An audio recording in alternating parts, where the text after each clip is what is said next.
अस्सलामु अलैकुम वरहमतुल्लाहि वबरकातुहू। मैं हूँ क़ारी मोहम्मद आसिफ और आप देख रहे हैं आसिफ लर्न कुरान।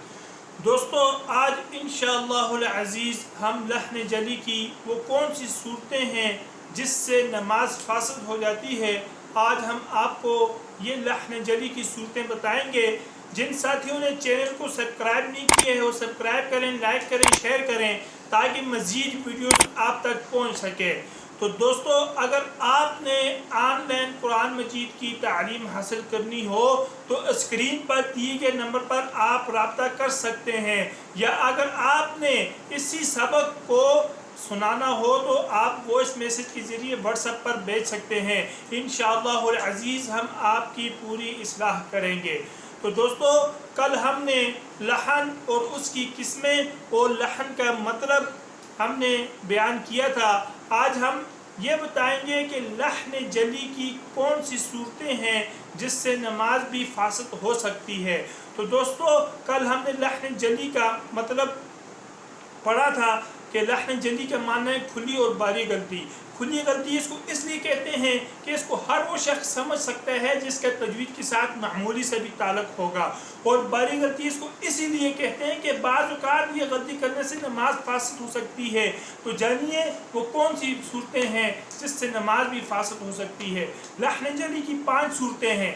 नंबर 1, एक हर्फ की जगह दूसरा हर्फ पढ़ देना। लहन जली की पहली सूरत, एक हर्फ की जगह दूसरा हर्फ पढ़ देना। जैसे अलहम्दु की जगह अलहम्दु पढ़ लिया, या सीन के बदले स्वाद पढ़ लिया, या जा के बदले दाल पढ़ दी, या था के बदले सीन पढ़ दिया, या सीन के बदले था पढ़ दी। यह लहन जली की पहली सूरत है। लहन जली की दूसरी सूरत, किसी हर्फ को कम कर देना। जैसे मिसाल के तौर पर लम यूलद, इसमें से आप लम यू को ऐसे पढ़ें कि वाव को आप हज़फ कर लें, लम यूलद। तो ये लहन जली की दूसरी सूरत है।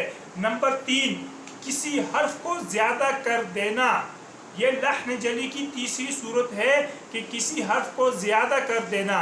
जैसे अलहम्दु, अलहम्दु की दाल को आप इस तरह खींच कर पढ़ें, अलहम्दु लिल्लाही। हा को आपने खींच लिया, अनअमता, ता को आपने खींच लिया। यह लहन जली की तीसरी गलती है। और लहन जली की चौथी गलती, ज़बर ज़ेर पेश और जज़म को एक दूसरे की जगह पढ़ देना। ज़बर ज़ेर को पेश को एक दूसरे की जगह पढ़ देना। मिसाल के तौर पे इया का आप का के बदले इया की पढ़ लिया, अनअमता के बदले अनअमतु पढ़ लिया। इसी तरह इया के बदले अय्या का पढ़ लिया, इहदिना के बदले अहदिना पढ़ लिया। ये लहन जली की चौथी सूरत है। और 5वीं सूरत इसकी है मुशद्दद हर्फ को मुखफ़फ़ करके पढ़ना और मुखफ़फ़ हर्फ को मुशद्दद करके पढ़ना। जैसे मिसाल के तौर पर सुम्मा, इसको आपने सुमा पढ़ लिया, मीम मुशद्दद है, आपने इसको मुशद्दद नहीं किया, सुम्मा आपने ऐसे नहीं पढ़ा। तो ये लहन जली की 5वीं सूरत हो गई है। मुशद्दद हर्फ की जगह मुखफ़फ़ हर्फ पढ़ देना और मुखफ़फ़ हर्फ की जगह मुशद्दद हर्फ पढ़ देना। तो मेरे दोस्तों, ये थी लहन जली की 5 सूरतें हैं। नंबर 1, एक हर्फ की जगह दूसरा हर्फ पढ़ देना। नंबर 2, किसी हर्फ को कम कर देना।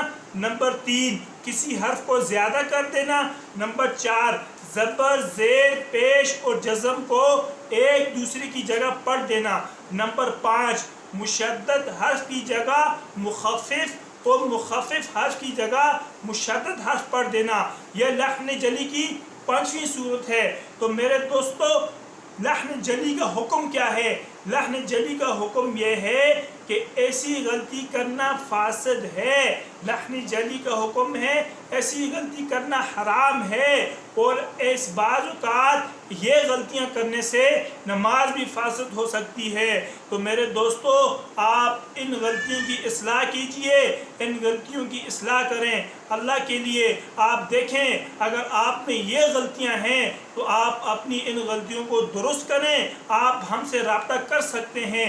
इंशाअल्लाहुल अज़ीज़ हम आपकी ये गलतियां درست کریں گے. کہیں ایسا نہ ہو کہ آپ نماز تو پڑھ رہے ہیں, آپ قرآن تو پڑھ رہے ہیں, لیکن کہیں ایسا نہ ہو کہ آپ ان غلطیوں کی وجہ سے آپ کا وہ پڑھنا حرام ہو جائے. تو میرے دوستو, آپ اپنے بھائی قاری محمد آصف کو بھی دعاؤں میں یاد رکھیں. آج کا سبق یہی ہے. کل انشاءاللہ لحن حفی کی مطلب اور اس کی تعریف اور اس کے معنی آپ کو بتائیں گے. اپنے بھائی قاری محمد آصف کو اجازت دیجیے. السلام علیکم ورحمۃ اللہ وبرکاتہ.